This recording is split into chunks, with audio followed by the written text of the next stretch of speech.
أعوذ بالله من الشيطان الرجيم بسم الله الرحمن الرحيم عبس وتولى أن جاءه الأعمى وما يدريك لعله يزكى أو يذكر فتنفعه الذكرى أما من استغنى فأنت له تصدى وما عليك ألا يزكى وأما من جاءك يسعى وهو يخشى فأنت عنه تلهى كلا إنها تذكرة فمن شاء ذكره في صحف مكرمة مرفوعة مطهرة بأيدي سفرة كرام بررة قتل الإنسان ما أكفره من أي شيء خلقه من نطفة خلقه فقدره ثم السبيل يسره ثم أماته فأخبره ثم إذا شاء أنشره كلا لما يقض ما أمره فلينظر الإنسان إلى طعامه أنا صببنا الماء صبا ثم شققنا الأرض شقا فأنبتنا فيها حبا وعنبا وقزبا وزيتونا ونخلا وحدائق غلبا وفاكهة وأبا متاعا لكم ولأنعامكم فإذا جاءت الصاخة يوم يفر المرء من أخيه وأمه وأبيه وصاحبته وبنيه لكل امرئ منهم يومئذ شأن يغنيه وجوه يومئذ مسفرة ضاحكة مستبشرة ووجوه يومئذ عليها غبرة ترهقها قترة أولئك هم الكفرة الفجرة صدق اللہ العظیم۔ شروع کرتا ہوں اس اللہ کے نام سے جو بے انتہا رحم کرنے والے ہے اور بے انتہا مہربان ہے۔ عبس وتولی ترش روح ہوئے اور بے رخی برتے یعنی منہ پھرے کہ ان کے پاس آیا ایک نابینا آدمی، تمہیں کیا خبر کہ شاید وہ سدھر جائے یا نصیحت پر دھیان دے تمہارا نصیحت کرنا۔ بہرحال جو آپ سے بے نیازی برتتا ہے آپ اس کے اوپر زور دیتے ہو، اگر وہ نصیحت نہ قبول کرے تو آپ کے اوپر کوئی حرج نہیں ہے۔ بہرحال جو آپ کے پاس دوڑتا ہوا آتا ہے اور وہ اس حال میں ہے کہ اس کا دل ڈر رہا ہے تو آپ اس سے بے رخی برتتے ہو، ہرگز نہیں۔ یہ تو ایک نصیحت ہے، جس کا جی چاہے اسے قبول کرے۔ یہ ایسے صحیفوں میں درج ہے جو مکرم ہے اور بلند مرتبے والا ہے، پاکیزہ ہے، معزز اور نیک کاتبوں کے ہاتھوں میں یہ کتاب رہتے ہیں۔ لعنت ہو انسان پر، کیسا سخت منکر حق ہے کہ یہ کس چیز سے اللہ نے اسے پیدا کیا ہے۔ نطفہ ایک بوند سے اللہ نے اسے پیدا کیا، پھر اس کی تقدیر مقرر کی، پھر اس کے لیے زندگی کی راہ آسان کی، پھر اسے موت دے اور قبر میں پہنچایا، پھر جب چاہے وہ اسے دوبارہ اٹھا کر کھڑا کرے گا۔ ہرگز نہیں اس نے وہ فرض ادا نہیں کیا جس کا اللہ نے اسے حکم دیا تھا۔ پھر ذرا انسان اپنی خوراک کی طرف دیکھے، ہم نے خوب پانی بہایا لنڈایا، پھر زمین کو عجیب طرح پھاڑا، پھر اس کے اندر اگائے گلے اور انگور اور ترکاریاں اور زیتون اور کھجور کے تنے اور گھنے باغ اور طرح طرح کے پھل اور چارے تمہارے واسطے بھی اور تمہارے مویشیوں کے لیے سامان زیست کے طور پر پیدا فرمایا۔ آخرکار جب وہ کان بہرے کر دینے والی آواز ہوگی، اس روز آدمی اپنے بھائی، اپنی ماں اور اپنے باپ اور اپنی بیوی اور اپنے اولاد سے بھاگے گا۔ اس میں سے ہر شخص پر اس دن ایک ایسا وقت آئے گا کہ اسے اپنے سوا کسی کا ہوش نہ ہوگا۔ کچھ چہرے اس روز رونق رہے ہوں گے، حشاش بشاش خوش و خرم ہوں گے، اور کچھ چہروں پر اس روز خاک اڑی رہی ہوگی اور کلون چھائی ہوئی ہوگی، یہی کافر و فاجر لوگ ہوں گے۔ محترم سامعین کرام، یہ پارہ عام کا ایک سورہ ہے جس کا نام ہے سورہ عبس۔ جیسے کہ آج ہم لوگ سمجھتے ہیں اور جانتے ہیں کہ حالات کس طرح دگرگوں ہے اور حالات کس طرح خطرناک، کس طرح ہمارے واسطے نازیبا ہے، تو اسی سلسلے میں یہ صورت آپ صلی اللہ علیہ وسلم کے بارے میں نازل ہوئی تھی۔ بظاہر اس سے معلوم یہ ہوتا ہے کہ آپ صلی اللہ علیہ وسلم کا شروع میں جو ایسے بات آئی ہے کہ آپ کے اوپر گرفت ہے اور پکڑ ہے کہ دعوت دینے کا جو طریقہ تھا وہ طریقہ صحیح نہیں تھا۔ لیکن جب ہم پوری سورہ کو پڑھتے ہیں، اس میں اندر میں ڈیپ میں جاتے ہیں، گہرائی میں جاتے ہیں، مطالعہ کرتے ہیں، اس سے ہمارے واسطے بھی اور امت مسلمہ کے واسطے بھی، اور خاص کر جو رائے حق دائی ہے، ایسے کہ ہمارا سوچ ہے، ہمارے فکر ہے کہ دین کی اقامت کو دنیا میں نافذ کرنا، دین کو قائم کرنا، ہر ممکن تک اس کو نافذ کرنے کی کوشش کرنا، اور ہمارا جو میقاتی منصوبہ بنا ہے کہ اسلام کے حق میں رائے عامہ کی مثبت تبدیلی، کہ جہاں تک ہو سکتا ہے ہم اس کی سوچ کریں کہ عام رائے جو ہے ہمارے حق میں، اسلام کے حق میں اچھی ہو۔ جیسا کہ کل بھی میں پروگرام میں گیا تھا، اس میں بھی یہ سے باتیں آئی۔ تو اس سورہ میں ایک طرف کفار کو ڈانٹ پلائی ہے اور خبردار کیا ہے کہ آپ صلی اللہ علیہ وسلم جس قرآن کو لے کر آئے ہیں، جس دین کو لے کر آئے ہیں، وہ کوئی چھوٹی معمولی دین نہیں ہے، بلکہ بہت بڑی دعوت ہے، بہت بڑی کتاب ہے، وہ اس کو تم ٹھکرا رہے ہو۔ تو اسی کو کفار کے بات کو لے کر کفار کے اوپر ہی منہ پہ مارا ہے کہ کہیں تمہیں آپ نے دیکھا کہ ہماری پیدائش کس چیز سے ہوئی ہے، ہم کس ہیں۔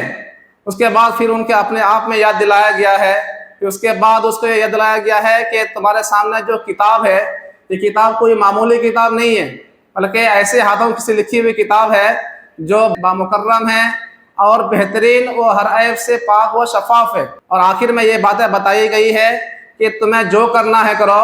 نبی کریم صلی اللہ علیہ وسلم کے اوپر کوئی ضروری نہیں ہے کہ تمہارے اوپر دعوت پہنچا ہی کے رہے، وہ ایک ناصح ہیں، وہ ایک دعوت دینے والے آدمی ہیں، وہ ایک نبی ہے، ان کا کام دعوت دینا ہے، لیکن کسی اوپر ظلم و زبردستی دعوت دینا ایسا نہیں ہے۔ تمہیں ہمارے پاس ہی آنا ہے، تو وہ دن ایسا دن ہوگا، آخر جو نقشہ کھینچا گیا ہے بہت ہی ہولناک دن ہوگا۔ تم چاہے دنیا میں کتنی اپنے اکڑ دکھا لو، اپنے نبی کی بات نہ مانو، تم سے کچھ بھی بولتے رہو، آخر تم کو ہمارے پاس ہی آنا ہے اور ہمارے پاس ہی حساب کتاب دینا ہے۔ اور ایسا دن ہوگا کہ اپنے بھائی کو دیکھ کے بھاگے گا، اپنے شوہر کو دیکھ کے بھاگے گی، شوہر اپنی بیوی کو دیکھ کے بھاگے گا، مطلب بہت ہی خطرناک، بہت ہی ہولناک دن ہوگا۔ اس دن کوئی تمہارے واسطے کوئی کام آئے گا، تمہارا یہی دین کو جو قبول کریں گے، نیک اعمال کریں گے، یہی تمہارے کام آئیں گے۔ تمہارے دوست احباب، تمہارے جتھے، تمہارے گروہ کوئی کام نہیں آئیں گے۔ تو سب سے پہلی جو آیت ہے عبس وتولی، کہ تر شروع ہوئے اور بے رخی برتی، مطلب اپنا منہ چڑھایا اور منہ پھیرا۔ ایک شان نزول کے تحت ہے کہ حضرت ابن ام مکتوم جو حضرت خدیجہ کے پھوپھوزاد بھائی بھی تھے، تو وہ آپ کے پاس آتے ہیں اور آپ کیا کرتے ہیں، چند قریش کے سرداروں کے ساتھ بات چیت کرتے ہیں، دین کی دعوت میں مشغول رہتے ہیں، اسی کے بیچ میں آتے ہیں۔ تو اس وقت آپ صلی اللہ علیہ وسلم اس سے ذرا بے نیازی برتتے ہیں، اس کی طرف دھیان نہیں دیتے ہیں۔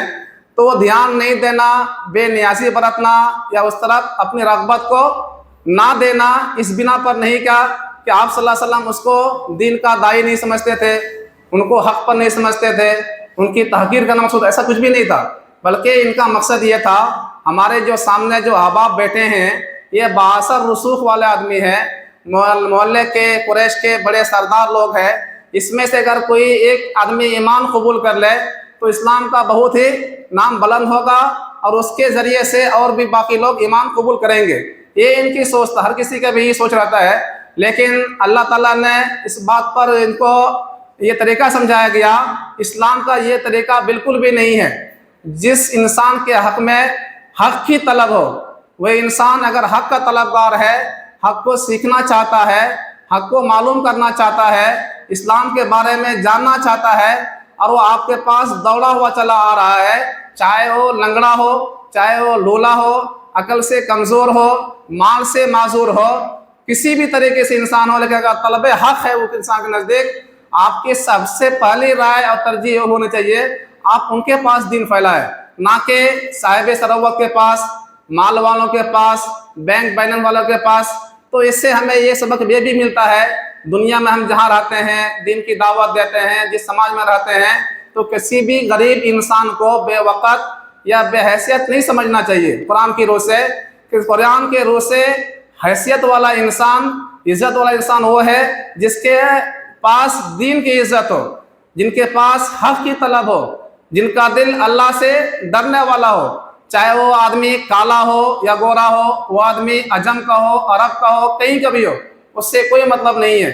اسی کی دوسری مثال ملتے ہیں سورہ حجرات کے اندر میں کہ اللہ تعالیٰ نے انسان کو بنایا ہے قبیلوں میں قبائل میں صرف پہچاننے کے لیے، متعارف ہونے کے لیے۔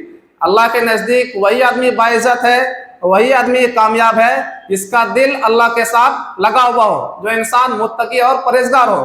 تو یہ اس بنا پر آپ صلی اللہ علیہ وسلم کی یہ پکڑ نہیں تھی، بلکہ ایک آگاہ کرنا تھا، ایک راستہ کو اور سیدھا کرنا تھا کہ آپ جو راستہ طریقہ اپنا رہے ہیں وہ بھی طریقہ ٹھیک ہو سکتا ہے، لیکن بہتر طریقہ یہ ہے کہ آپ کے پاس جو دین کا طلب لے کے آ رہا ہے، دین کو سیکھنا چاہ رہا ہے، اور آپ کا پاس وہ دوڑا ہوا، جسے اگلی آیت سے معلوم ہوتا ہے دوڑا ہوا آ رہا ہے، آپ اسے جا کے دین کی نصیحت کیجئے، نہ کہ یہ بڑے بڑے کفار کے سردار کے پاس بیجا اپنی ٹائم، اپنا وقت، اپنا قیمتی سرمایہ ضائع کر کے، اس سے کچھ بھی نہیں ہونے والا ہے۔ اگر یہ لوگ اگر آپ کی دین اگر قبول نہ بھی کرے تو اسلام کا کوئی بگڑنے والا کچھ بھی نہیں ہے۔ تو عبسا وتولا کے تر شروع ہوئے اور بے رخی برتے، ان جاءہ الاعمی، کہ ان کے پاس آیا ایک اندھا آدمی، نابینا آدمی۔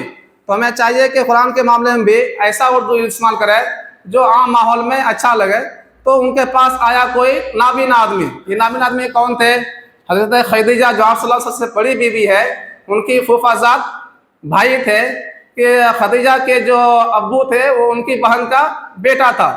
تو اس سے یہ صاف بات سمجھ میں آ جاتی ہے کہ اللہ کے نبی کے نزدیک کوئی اپنے آدمی کی بے عزت کرنا مسانی بھی نہیں سمجھتا، اور سمجھتا بھی نہیں۔ اور جیسے کہ کتابوں میں آتا ہے کہ آپ صلی اللہ علیہ وسلم تو اخلاق کے بڑے پیمانے پر فائز تھے، اور آپ اپنی بیوی کے بھائی کا کیسے ایسا برتاؤ کر سکتے تھے؟ بالکل بھی نہیں تھا، بلکہ مقصد یہ تھا یہ تو اپنے گھر کے آدمی ہیں، کبھی بھی آ کے پوچھ سکتے ہیں، کبھی بھی آ کے دین کی دعوت لے سکتے ہیں۔ لیکن جو سامنے جو بیٹھے ہوئے ہیں، عتبہ تھے، شیبہ تھے، امیہ بن خلف تھے، ابو جہل تھے، ابو لہب تھے، سب حدیثوں میں کتابوں میں نام ملتا ہے۔ اگر اس میں سے اگر کوئی بھی دین قبول کر لے تو مکہ میں دین کا دعوت دینا اور بھی آسان ہو جائے گا، اور دین کا اسلام کا نام بول بالا ہو جائے گا۔ اس بنا پر یہ راہ اختیار کی تھی، لیکن اللہ تعالیٰ نے اس راہ کو بہتر نہیں سمجھا، اور یہ آیت میں فرمائے وَمَا يُدْرِيكَ لَعَلَّهُ يَزَّكَّىٰ، اور تجھے کیا معلوم کہ اس کا دل سدھر جائے۔ ظاہر سی بات ہے ایک انسان ایسا ہے جو آپ کے پاس بھاگا ہوا آ رہا ہے، طلب حق کے ساتھ آ رہا ہے، سننا بھی چاہ رہا ہے، لیکن وہ آدمی آنکھ سے معذور ہے۔ وہ آدمی کیا ہے؟ آنکھ سے معذور ہے، لیکن دل سے تو معذور نہیں ہے نا۔ تو ایسے آدمی کی آپ کی ترجیح اور ہماری بھی ترجیح زیادہ ہونی چاہیے، تاکہ انسان کو جو اسلام کا صحیح معنی میں یہ ہے دین کی دائی ہے، اس تک اسلام پہنچ سکے۔ اور یذکر فتنفعہ ذکرا، اور یہ نصیحت کرنا ایسے آدمی کے لیے نافع اور نفع مند اور بخش ہوگا۔ تو اب ظاہر سی بات ہے جہاں پر کچھ اگنے والا ہی نہیں ہے، خالے خامخواہ بیج ڈال کے اپنا بیکار کرنا ہے، تو ایسے جگہ پر اپنا بیج ڈالنا اور اس سے توقع رکھنا کہ یہاں پر کسی چیز کا جھاڑ ہوگا بے معنی ہے۔ تو ایسے ہی آپ جہاں چاہ رہے ہیں کہ جس کی دین کی دعوت ہو اور وہ آپ سے بے تیازی برت رہا ہے، آپ کے سامنے بیٹھنے کو بھی تیار نہیں ہے، اور ایسا لگ رہا ہے موقع محل سے کہ آپ صلی اللہ علیہ وسلم کو اس کی ضرورت نہیں ہے، بلکہ وہ لوگ یہ سمجھ رہے ہیں ہماری ان کی ضرورت ہے۔ حالانکہ اسلام کو کسی انسان سے ضرورت نہیں ہے، اور اسلام کو کسی نہ ماننے سے یا ماننے سے اسلام کو کچھ بگڑنے والا بھی نہیں ہے۔ لیکن ایسا موقع محل سے یہ معلوم ہو رہا تھا ابو لہب، ابو جہل، عتبہ بن شیبہ بن خلف ایسا سمجھ رہے تھے کہ محمد صلی اللہ علیہ وسلم کو بھی اور اسلام کو بھی نعوذ باللہ ہماری ضرورت ہے۔ تو اللہ تعالیٰ نے یہ راستہ بتایا کہ کسی کو کسی کے اسلام کو ضرورت نہیں ہے۔ آپ کے پاس جو طلب حق لے کے آئے، جس کا دل ڈر رہا ہو اور وہ کوشش کر رہا ہو، صحیح کر رہا ہو دین سیکھنے کی، آپ ایسے آدمی کے پاس دین کی دعوت دیجئے تاکہ اس کا دل ڈرے اور اس تمہارا نصیحت کرنا ان کے لیے فائدے مند ہو۔ وَأَمَّا مَنِ اسْتَغْنَىٰ، اب یہ بات ہے ابو لہب ابو جہل کی حدیثوں سے ملتا ہے۔ بہرحال جو آپ سے استغنا کر رہے ہیں، جو آپ سے بے نیازی برت رہے ہیں، فَأَنْتَ لَوْ تَصَدَّىٰ، آپ اس کے اوپر اڑے ہوئے ہیں کہ آپ ان کو دین سمجھا ہی کر رہیں گے۔ ہم نے ایک آیت میں پڑھا ہے کہ دین کی دعوت دینا ہمارا کام ہے، لیکن نصیحت دینا اللہ کے ہاتھ میں ہے، جس کو آپ چاہے نصیحت نہیں دے سکتے۔ جیسے کہ ابو طالب کے بارے میں آتا ہے کہ آپ صلی اللہ علیہ وسلم نے لاکھ کوشش کی، لاکھ منایا، لیکن پھر بھی نہیں مانے، تو اسی بارے میں آیت نازل ہوئی، آپ جس کو بھی چاہے دین کی دعوت دے کے اسلام قبول نہیں کروا سکتے ہیں۔ آپ کا کام دین کی دعوت دینا ہے، نصیحت کرنا ہے، نہ ہدایت دینا اللہ کے ہاتھ میں ہے۔ تو فانت لہو تصدی، آپ اس کے اوپر کیا ہے جبر کیے ہوئے، آپ اس کے اوپر نگاہ ٹکا کے بیٹھے ہوئے ہیں کہ یہ محلے کے سردار لوگ زندگی قبول کریں گے اور اسلام کا نام بول بھلا ہوگا. ایسا نہیں ہے، بلکہ اسلام کا حقدار وہ لوگ ہیں جو آپ کے پاس دوڑا ہوا آ رہا ہے، جس کا دل متمنی ہے اسلام سننے کے لیے، خواہ وہ آنکھ سے معذور ہو، خواہ وہ پیر سے معذور ہو، خواہ وہ پیسے سے معذور ہو، خواہ وہ مکے کا چودھری لوگ نہ ہو. آپ جا کے ایسے لوگوں کو دین کا دعوت دیجئے. وما علیک اللہ یزکا، لیکن اس میں کبھی ہمارے یہ شبہ نہ ہو کہ معاذ اللہ کہ رسول اللہ صلی اللہ علیہ وسلم کا طریقہ بالکل بھی صحیح نہیں تھا. ایسا نہیں ہے. ہوتا ہے کہ دو راستہ ہے، دو راستہ بھی وہاں جا رہا ہے، لیکن بہتر راستہ یہ ہے جیسے کہ سورہ والضحیٰ میں ہے کہ آپ کو بے راہ پایا. بے راہ پتہ مطلب نہیں کہ آپ راہ بھٹک گئے تھے. تو ایسے یہاں بھی ہے، جو طریقہ آپ صلی اللہ علیہ وسلم تھا وہ بھی ٹھیک تھا لیکن بہتر نہیں تھا. یہ دنیاوی راستہ ہے، لیکن اسلامی راستہ کون سا تھا کہ صاحب ثروت ہو نہ ہو، مالدار ہو نہ ہو، اس کا طلب حق کے واسطے اگر دل مان رہا ہے اب اس کو دعوت دیجئے. وما علیک اللہ یزکا، اور اس آپ کے اوپر کچھ بھی حرج نہیں ہوگا اگر وہ نصیحت قبول نہ کرے. وَأَمَّا مَنْ جَاءَكَ يَسْعَىٰ، بہرحال وہ انسان جو آپ کے پاس دوڑا ہوا آ رہا ہے، جس کا دل متمنی ہے، جس کا دل مان بھی رہا ہے اور آپ کے رشتہ دار بھی ہے، وَهُوَ يَخْشَىٰ، اور وہ ڈر بھی رہا ہے. کس سے ڈر رہا ہے؟ اللہ سے ڈر رہا ہے. تو اس کے بارے میں آتا ہے، کسی نے کہا ہے کہ اس حدیث میں آتا ہے کوئی انسان زمانے قدیم میں ابتدائی اسلام میں اسلام قبول کر چکے، جیسے کہ حافظ بن حجر نے کہا ہے وَهُوَ أَسْلَمَ بِقَدِيمًا، کہ جو صحابی تھے عبداللہ یہ ام مکتوم، ابتدائی اسلام میں اسلام قبول کر چکے تھے. لیکن حضرت عائشہ فرماتی ہے، اس نے کہا یا رسول اللہ ارشدنی مما علمک اللہ، کہ جس چیز کو آپ کو اللہ نے تعلیم دی ہے آپ مجھے سیدھی راستہ بتائیے. تو اس سے معلوم ہوتا ہے کہ اسلام کے بارے میں جاننا چاہ رہے تھے، اب تک اسلام قبول نہیں کرے تھے. لیکن جیسے پس منظر اس سورہ کا ہے، اس سے بھی یہی معلوم ہوتا ہے کہ زمانے ابتدائی صورتوں میں سے ایک صورت ہے، چاہے وہ ایمان قبول کرے ہو یا قبول نہ کرے ہو. تو مکی کی صورتوں میں سے اس دور کی صورتیں ہیں جس زمانے میں آپ صلی اللہ علیہ وسلم کے پاس عتبہ، شیبہ، ابو جہل اللہ کا بھی اٹھنا بیٹھنا تھا.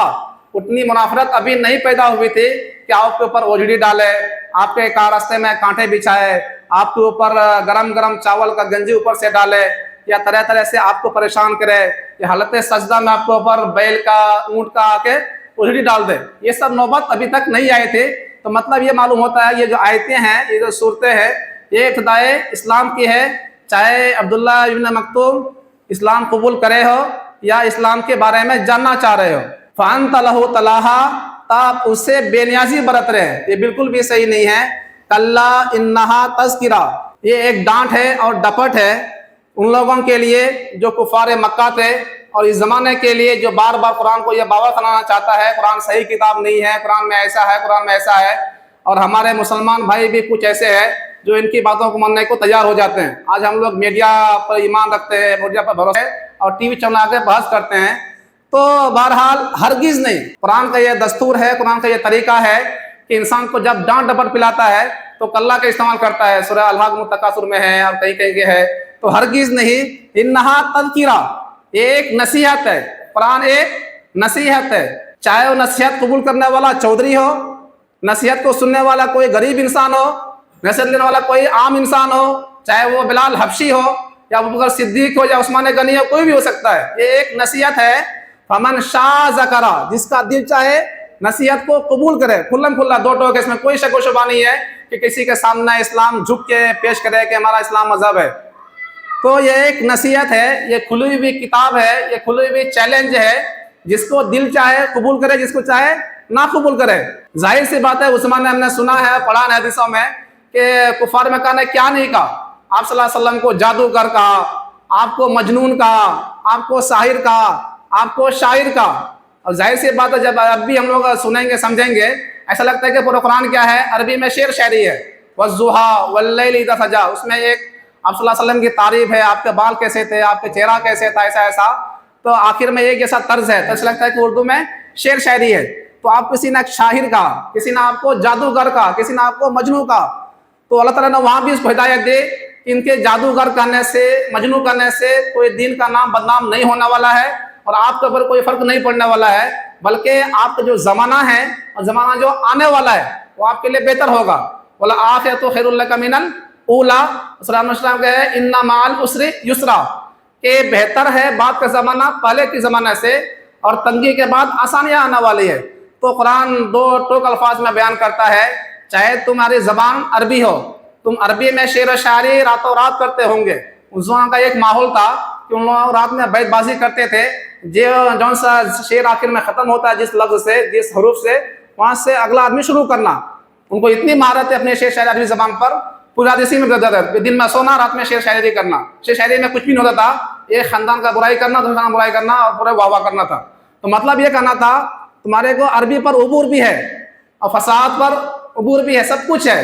تم چاہے ایک آیت پیش کر دو، ایک چھوٹی سی سورت پیش کر دو، تو کفار مکہ کوئی پیش نہ کر سکا۔ تو یہ قرآن کھلم کھلا چیلنج ہے، قرآن صحیح معنی میں اللہ تعالیٰ کی کتاب ہے، اس میں کوئی چینج بدل نہیں ہے، اور کوئی یہ نبی کہیں پڑھنے بھی گیا نہیں، کہیں اسکول بھی گیا نہیں، کہیں ڈگری حاصل بھی کیا نہیں، نہ کوئی استاد ہے، کچھ بھی ہے، اور آپ کے پاس یہ سنا رہا ہے، تو واقعی میں یہ اللہ کا کلام ہے، کسی انسان کا کلام نہیں ہو سکتا ہے۔ کلا انہا تذکرہ، بلکہ یہ ایک نصیحت ہے، یہ قرآن جو ہے بالکل نصیحت ہے۔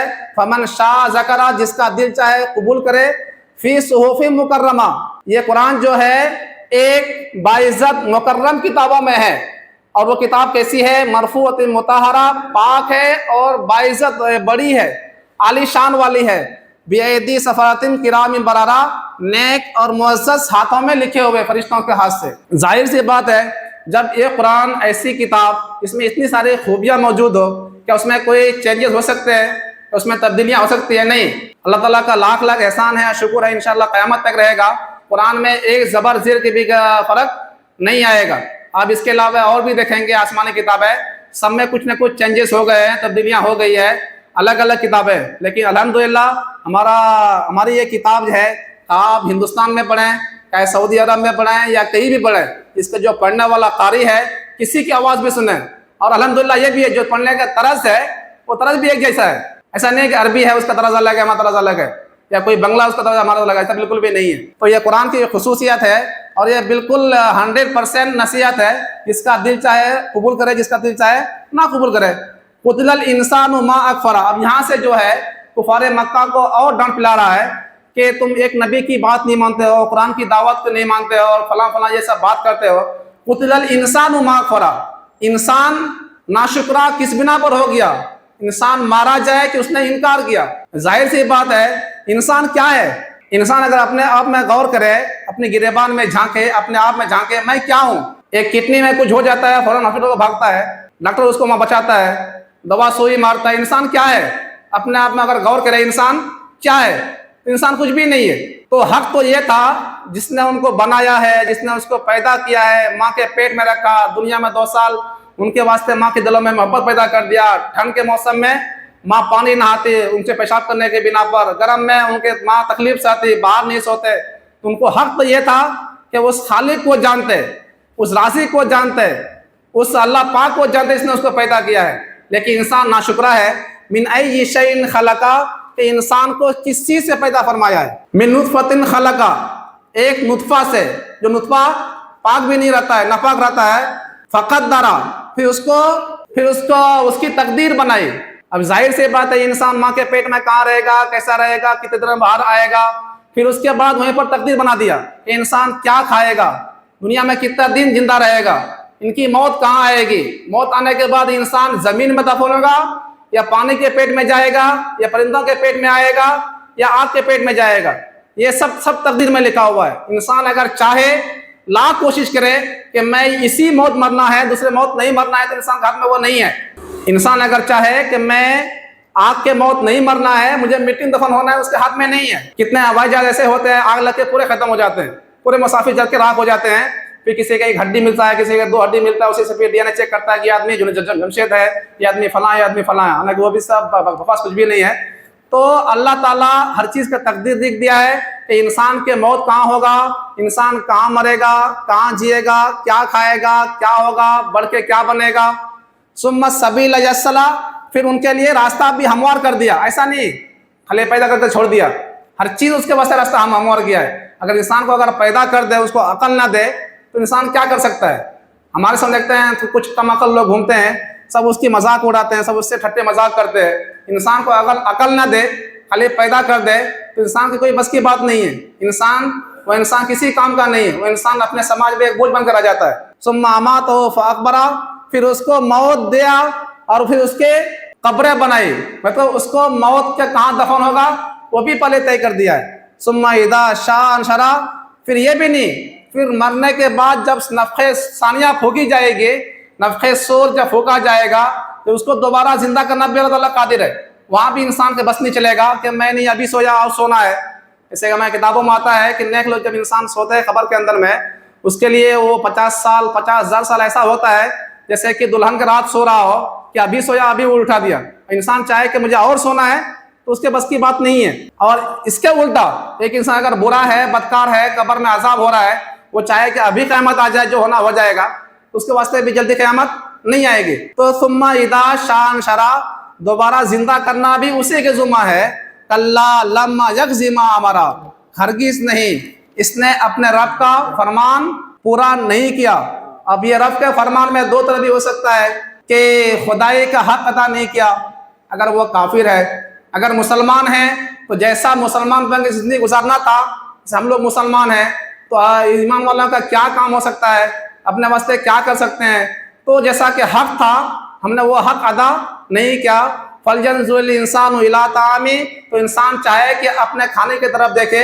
جیسے کہ ہمارے سامنے یہ آئے تھے جب جناب سعد اللہ صاحب نے گڑدلی میں ایک مکتب کی شکل میں ایک پروگرام کیا تھا، ڈاکٹر طامتی صاحب نے ایک بیان بولا تھا کہ یہ دھان جب اگتا ہے تو دھان سے چاول بننے کے 4 مہینہ ہوتا ہے، لیکن دھان جو بوتا ہے، کسان جو کھیت میں کام کرتا ہے، وہ کچن میں بیٹھے کھانا کھاتا ہے، لیکن جو انسان دھان کو جانتا بھی نہیں ہے وہ ٹیبل پہ کھانا کھاتا ہے۔